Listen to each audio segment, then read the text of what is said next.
Welcome to Statheros Homeschooling, where confident homeschooling thrives. Homeschooling is not school at home. It's a way of life. We encourage, empower, and equip you to cultivate the authentic homeschool lifestyle where freedom and relationships rule.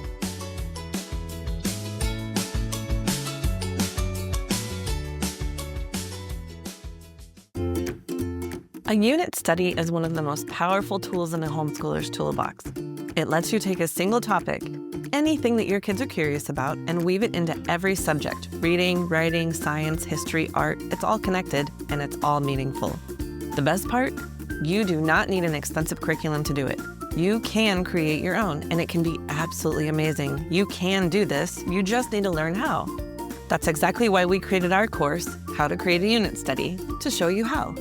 This is about homeschool empowerment. It's about raising the bar, not with more money or more stuff, but with intentionality, freedom, and creativity. You'll learn how to design studies that are customized to your kids, your values, and your goals. Whether you want to build a short study or an in-depth experience that lasts weeks, we'll walk you through it step by step. This course includes everything you need to do this on your own: a course journal to help you follow along, a workbook for deeper thought and planning, a unit study planner that walks you through every single decision, and 100 ready-to-go unit study ideas. If you're ready to homeschool with confidence, to build something rich and memorable, and to own your role as a leader in your child's education, this course is your next step. Check out the show notes or go to theumbrellaschool.com and let's build something beautiful. Hey friend, welcome to Statheros Homeschooling. I'm Michelle and I'm here with Kim and Stacy. We're picking up a little bit where we left off. We had talked about organic ways to teach writing in your homeschool. Now we're going to discuss reading and math. Starting with reading, I highly recommend having a regular time to read aloud. Remember, there's no one right way to do this. You are your own unique homeschool, so you get to choose when is the best time for you, whether it's morning as a great way to kick off homeschooling, whether it's at lunchtime because the kids are already occupied eating, or if it's at night when they're getting ready for bed, and it can be a good way to end on a good note. We also like the idea of playing with literature. As after you've read a book, I saw my kids naturally do this. If we had read Swiss Family Robinson, they then started creating tree houses, thinking that they could live in them, but they were too little to live in them at the time. Very fun. They could also cook something inspired by whatever they're reading. How many families have tried to make Turkish delight after reading Lion, the Witch, and the Wardrobe? And invariably, it's like, why would Edmund fall for this? This stuff is terrible. Don't try it. Yeah. But it's fun. Cook something inspired by whatever they're reading. My kids always grabbed their sketchbooks when I would read aloud, so they would do artwork, whether it could be artwork inspired by what we're reading or just their own creation. They could also write alternative endings to the book they're reading or make a play, act something from the book.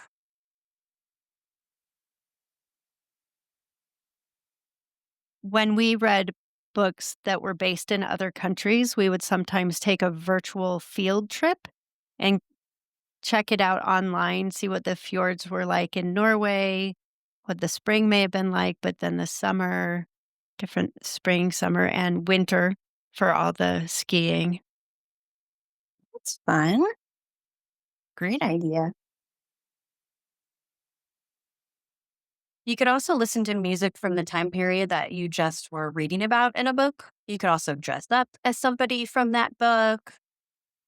If your child has any desire in making costumes, they could even sew something from that time period. Lots of ideas. Absolutely. The warning here is your kids may continue to go out in public dressed as King Richard for a while. It's true. My 8-year-old son did that for a very long time. That's fantastic. I hope you have pictures. I'm sure that year he was always in the King Richard shirt. King Richard. I don't know why it was King Richard. Did we read Robin Hood or something? I don't know. So funny. You could also do a reading picnic. We've done that. You could grab a blanket, some snacks, a basket of random books or your favorite books, pull it outside somewhere under a tree, take it to the park with you, even inside under a table fort, and just spend some time reading. Sometimes when you have things like this, maybe you tell them you might set a timer and say, we're just going to lie here and relax and read our books for 15 minutes or a half an hour. So they know, especially if you have kids that like to wiggle and move around a lot, if they know there's a beginning and an end, it can be very helpful. That's where hammocks are also helpful. If they have their own hammock, you go hammocking and they can wiggle all they want in their own hammock while they read their book. I want a hammock. You can come visit and I'll let you borrow a hammock. Oh, thanks. I'll bring a book. You could also play the skip a chapter game. Read the first couple chapters, have each child predict the end before finishing, of course, and then talk about it, then finish the book and compare their endings to the actual ending. Very fun. You can start a book club with your friends. Discussion helps make connections with others, but also with the material. It encourages critical thinking, like they have to come to the group ready to go. It encourages deeper engagement because usually we try to ask open-ended questions and we try to explore different interpretations of the text. And so it's just very helpful to toss those things back and forth with their friends. This can be online, it can be at a coffee shop for older kids, especially, but even younger kids. At a park, it can be anywhere. With teens, if you have a book club, you must include food, right? Lots of food. Always have the snacks handy. And maybe even top off your book session with a cooking contest. Bake a cake that represents this book. That was one idea I pulled from my sister, the English teacher. She had a contest and it was a big hit, big highlight in her district every year. Or just snacks that relate to the book. For The Hobbit, you could go simple and provide little mini meat pies and seed cakes and gold wrapped chocolates and tea. It would feel very hobbity and it wouldn't be a ton of prep. I know there's other more elaborate ideas out there, but you can go simple too. Or just have friends over for 11sies like the Hobbits did. They had their 11sies and just have fun with that. You can have a book club with a twist. You can let them cast a movie version of the book and defend their choices. Who would they put in this role? Who would they put in that role? And have a little twist like that. I always recommend book clubs are a great time to learn from diverse voices, and reading works from people from all over the world and all walks of life. Even the classics work at this time because you're discussing them with others. So hopefully they're engaging more with some of those. Well, I think that's more and more important every day in the world we live in. Don't forget to model reading yourself. Model reading for learning, for pleasure. Have books in your home. Go to the library frequently. Just surround yourself, your children, your family with books. A few simple ways to do this would be to use library online reservation systems. I did this a lot when the kids were little and I knew what books I wanted to use and I wanted to have them ready at a certain time. I would have to prepare a little bit, go on the library online reservation system a couple weeks early, put in the request, make sure the library has it, those sorts of things. But using the library saves money in the long run and it's a pretty easy way to get a lot of books in your home.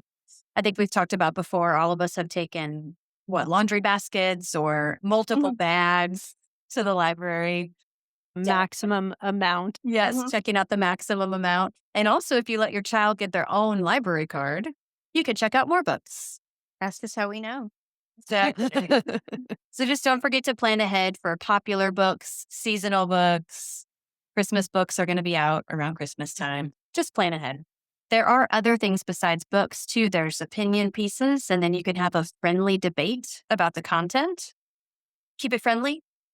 Especially as we have teens and they get their own opinions, right? They will be more than happy to debate opinion pieces with their parents. It can be fun. Just, of course, don't let it get out of line or out of control. But also letting your child talk freely about what they're reading, what they're seeing, anything in their life. This goes back to the relationship part that we always talk about. You can grow academically and grow your relationship at the same time.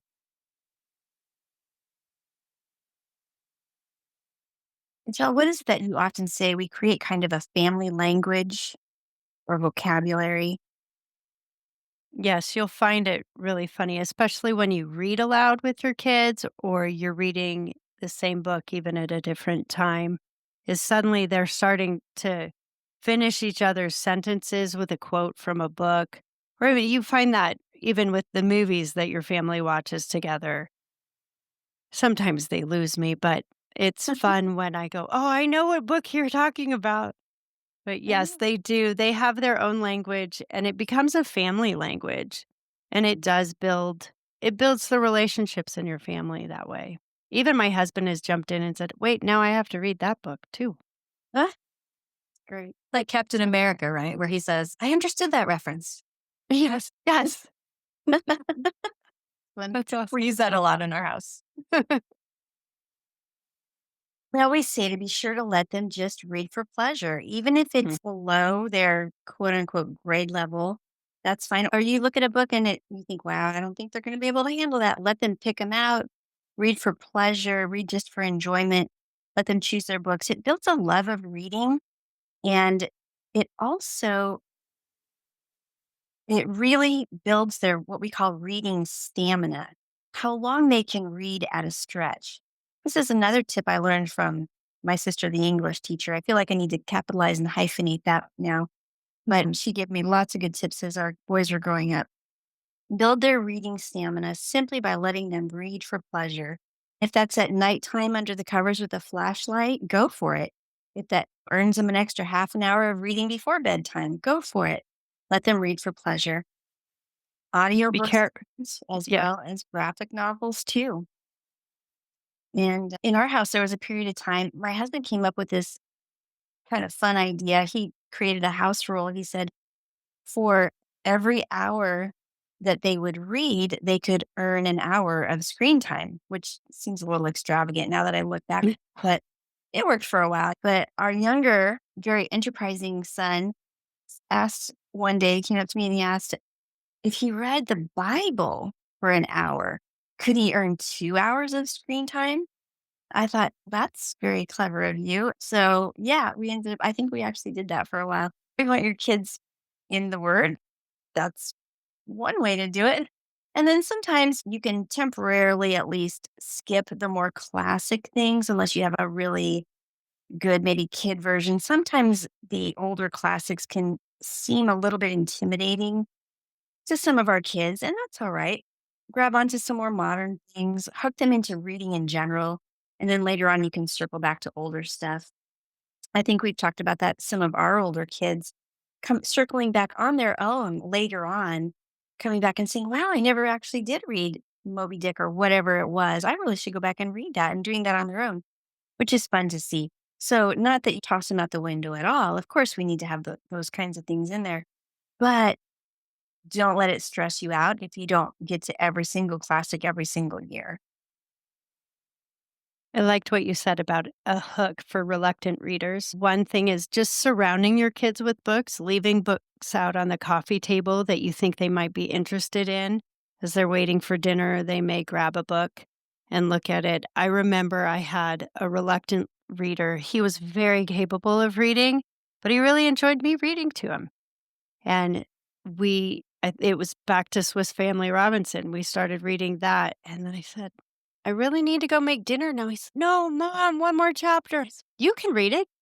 So he did. And then he read the rest of it. So that got him into reading is you leave off at a tension point where they really want to know more, even though it was very hard for me to leave the book myself. If you leave off at that tension point, they really want to pick it up and read it. So that can help engage them in picking it up to read. But be careful because the discipline could be that you have to take their book away from them. Oh, That was the worst punishment in our home. I need your book now. You need to do your math. I need your Oh, book now. You haven't mowed the yard. that's great. Hey mama, quick pause in the episode to tell you about something meaningful we're doing this summer at Statheros Homeschooling. It's our summer book club. Each week we're reading and discussing 2 powerful books by Ainsley Arnett. The Call of the Wild and Free, a heartfelt invitation to rethink education and reclaim wonder in your homeschool, and Wild and Free Nature, a beautiful guide packed with outdoor adventures to help your kids explore, discover, and awaken their curiosity. This book club is for new homeschoolers wanting a strong, soulful foundation, burned out moms needing a breath of fresh air, curious mamas ready to rethink school at home, and any mom who wants to homeschool with purpose, joy, and freedom. We'll meet 5 times over the summer on Zoom for relaxed, inspiring conversations with other moms who get it. You'll get a reading schedule, a printable activity guide, and encouragement to bring life and wonder back into your homeschool. Head to the show notes or theumbrellaschool.com/book club to join us. Now let's get back to our episode. Let's go ahead and move on to math. Our number 1 tip with math is it's a natural progression and it's not scary. So many math books, so many curriculum, people are scared and they're intimidated about math, that it has to be serious and you have to sit down and do your math lesson. And it doesn't always have to be serious. We have some ideas that will help you keep it fun. And the first idea is have a math scavenger hunt. Have your child find things shaped like a 3D solid around the house. You can have a written scavenger hunt. You could do a verbal scavenger hunt, have them bring it back to you one by one. You could send older kids off for multiple things at a time, just anything to make math fun. You can have a math chef day, pick a day of the week where you follow recipes, you practice with measuring, doubling ingredients. We talk about this pretty frequently. But simply just practicing with measuring spoons and cups, let them see for themselves how many quarter cups are in 1 cup. And is there a difference between the wet and dry ingredients? Yes, there is. How much of a difference? How many teaspoons are in a tablespoon? Younger kids can even play with measuring cups and things like that in the bathtub. You can quarts and pints and gallons, and it's just awfully fun. You can have the same type of fun with a ruler and a yardstick and a measuring tape. They can practice perimeter. They can do conversions. This will then also help with fractions later on. But here in Colorado, you can measure the snow. Yeah. And sometimes you might lose that yardstick on your deck. But definitely don't forget to measure how tall they are in feet, in inches. And they can try seeing how tall they would be in centimeters. Yes, don't forget to teach your children the metric system along with our measurement system. We are one of only 3 countries in the world that does not use the metric system. So knowing how to use that system will help them communicate more effectively as adults, possibly across countries or cultures, and when traveling. It's also the math of science and technology. This can help them in high school and college, et cetera, in science, possibly labs or anything that they might need to use some metric system math in college. This also helps fit nicely with place value, decimals, and fractions. And this just helps them make math more intuitive. Right. Another sort of different thing to study that you wouldn't necessarily think is all that important these days is Roman numerals. And Roman numerals are pattern based, but not place value based like modern numbers. And so you approach it as a puzzle that they have to figure out. Decoding them strengthens their logical thinking and their pattern recognition, very much like a math puzzle. And learning Roman numerals is just, like I said, learning a secret code from the past. Once you know it, you start spotting it everywhere. Look at it's football, it's Super Bowl 57 or whatever it was. And your kid's the one that can read the number in Roman numerals. You see it all over the place. When traveling, switching gears here, have them figure out how many miles to the gallon you get on each stretch between fill-ups and how many miles from this city to that city and then from that city to the next city and add those together. How much in all? And so there's lots of ways to use math when you're traveling. And that's a fun way to do it and practical. So it's real world, but can be fun. And you can have a contest between who can do it faster or who does it in even which system with miles or kilometers. We highly recommend playing games. You can change up card games like war, and instead of the highest number, it's the highest sum or the highest product that wins, putting 2 down. You can play dice games, rolling the dice and adding or multiplying.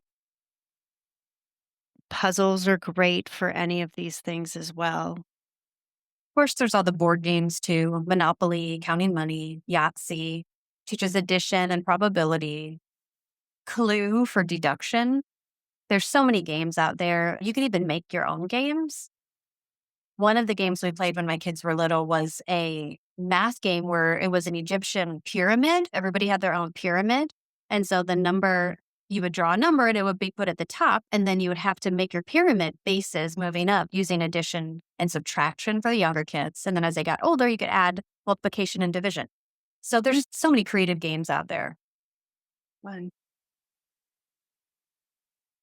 And logic games for the car rides, they can play Sudoku.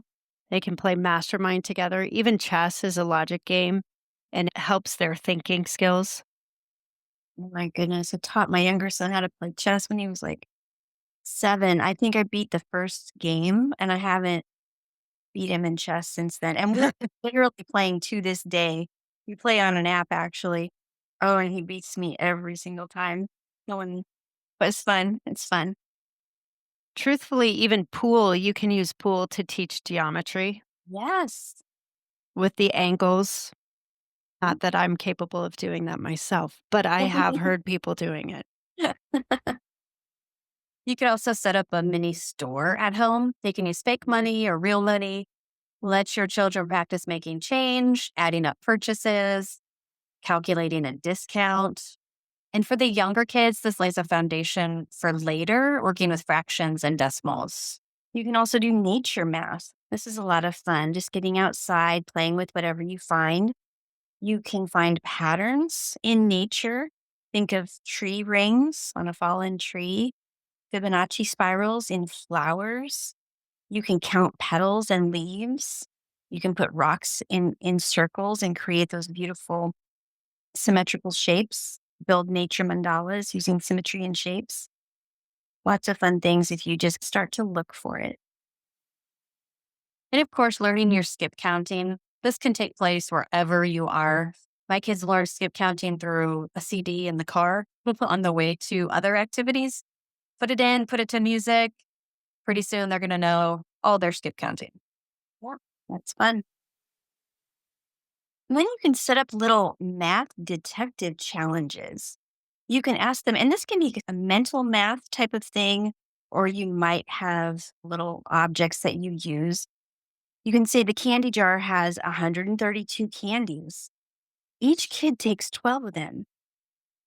How many kids took some? So you're figuring out these things. You're making up silly word problems, starring your kids. If Captain Sparkles finds 8 treasure chests with 47 jewels each, how rich is he? And you can make math memes. You can have them create math jokes and memes or TikToks these days. You'll be amazed at how much real understanding it shows. Obviously, this is really more with your older kids, but younger kids, you'd be surprised what they can come up with too. There are some great books to help teach younger kids. I've even handed them to my older kids so that they could just build their confidence again of, oh, yes, I know what this is. There's a ton of the circumference series, counting it, all the King's Tens, the Isle of Imiter. He's off the charts desserts for teaching the chart, how to read a chart, a bar chart, a graph chart, a pie chart, these different things. Teaches diameter, because I think he's circumference with Lady Diameter and their son Pi. That's great. You could also give your children a budget challenge. Give them a pretend salary and have them create their life. How much will they spend on rent? How much will they spend on groceries? And it's pretty eye-opening if you take them to the grocery store and they see how much groceries actually cost. It's another And real utilities. world skill right there. Feeding your family on the money you have. You can also give them an allowance and help them create their own personal budgets. Just one idea for that is the give, save, spend model. There's a lot of other ideas on this, but anytime you can give your child some control, it gives them more desire to learn and budget. I read the Mary Hunt's book for kids, teaching kids how to manage their money. I'll have to think of the exact title, but it was very helpful. We did that give, save, spend. And I think she also threw in giving your kids sort of a budget for buying gifts for their friends because, oh my goodness, the birthday parties, you have to set a limit at some point and learn how to navigate that. So the categories change over the years, and some people use envelopes or we use jars. My husband made some fun little stickers on there that represented give, save, spend, and just have fun with that. But go ahead too and let them pick up odd jobs for money if that seems like something that they're ready for, such as lawn care. Our boys learned how to mow lawns and use a weed eater from a young age. Babysitting, shoveling snow, raking leaves, all the normal things, pulling weeds, and then let them manage their own actual money. Obviously, they can't get a real grown-up job until they're at least 14 or 15, but these younger ages, yeah, sometimes you have them do it for volunteer work and just to be a blessing. It's okay too to say, I have this job. I think Colleen's kids have a business picking up yards from dogs, right? I think so.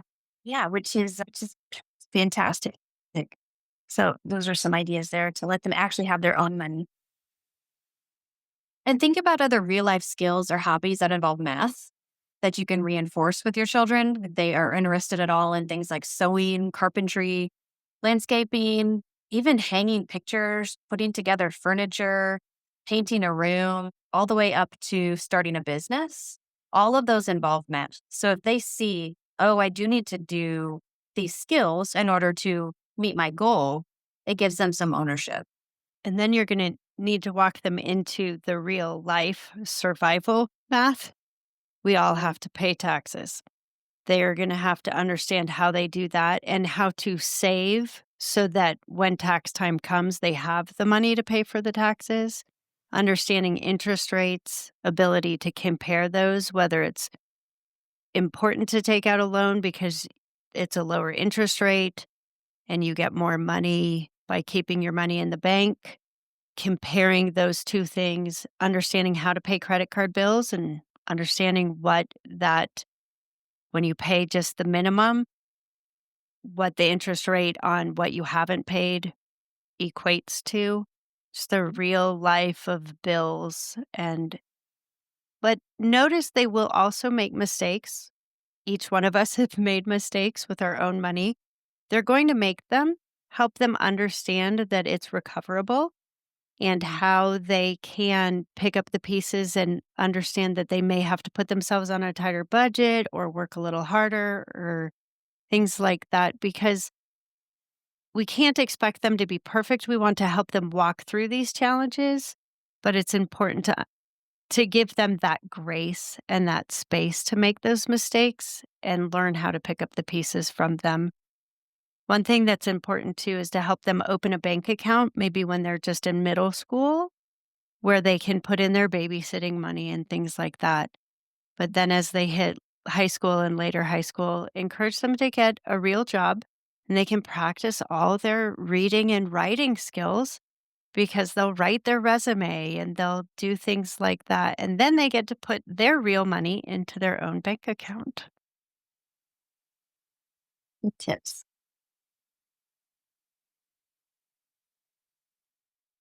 Every kid is different, but that's the beauty of homeschooling. You get to flex with their needs and their interests. Some of these ideas will work for many of your kids, and some you'll start and realize, oh, I can do this in a different way than what was recommended. But don't be afraid to be weird or creative or spontaneous. Learning is an active lifestyle. It's meant to be alive, not locked inside the worksheets. You can find curriculum for all of the things we've recommended for math, for reading, for writing, but we just wanted to have fun with ideas to enjoy with your kids, with your family. So thank you for hanging out with us. And remember, you and your kids are writing your homeschool story. Enjoy the adventure. Welcome to Statheros Homeschooling, where confidence replaces confusion and you're never left to figure it out alone. Our umbrella school, Statheros Academy, fulfills legal reporting requirements for Colorado families, and we offer annual homeschool evaluations in Colorado and Florida. But that's just one part of what we do.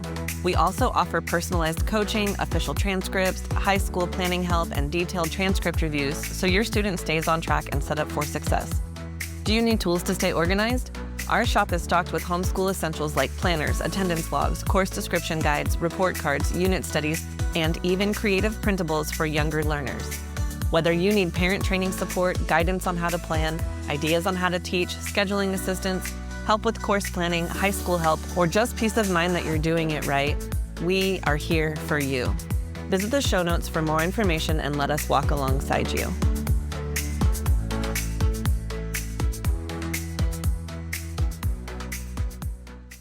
Thank you for joining us on today's episode. We hope that you enjoyed the conversation and found it insightful. Be sure to check out today's show notes for all applicable links and additional resources. If you liked what you heard, please subscribe, rate, and review our podcast. Your support helps us continue to bring you great content. Until next time, happy homeschooling.